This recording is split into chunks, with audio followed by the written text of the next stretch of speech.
Father, Jesus imatwana.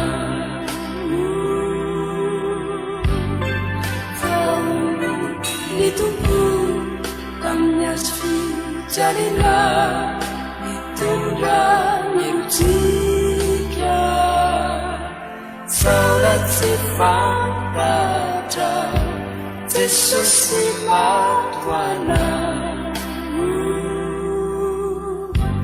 Favuf kayana udimuf kairai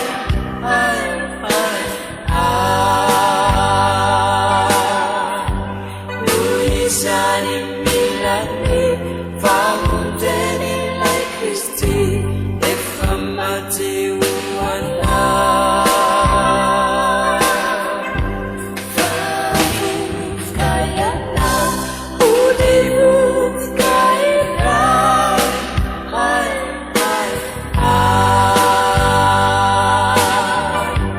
Luisani milani famunteni lai Kristi efamati wana.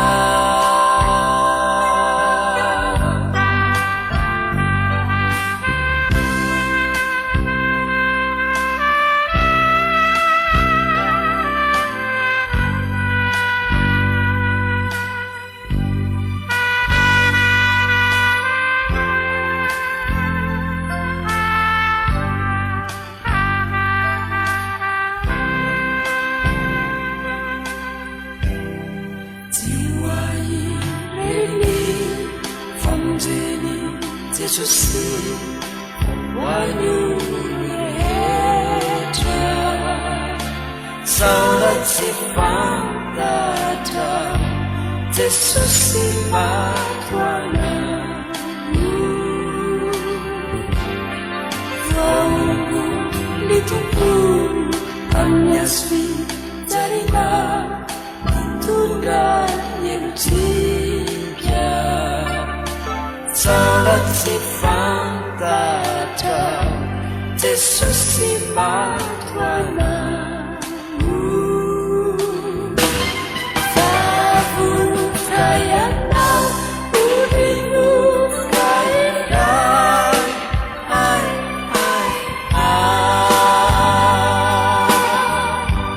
Luisani milani famunteni lai Kristi efamati wana. Favuf kayana udimuf kairai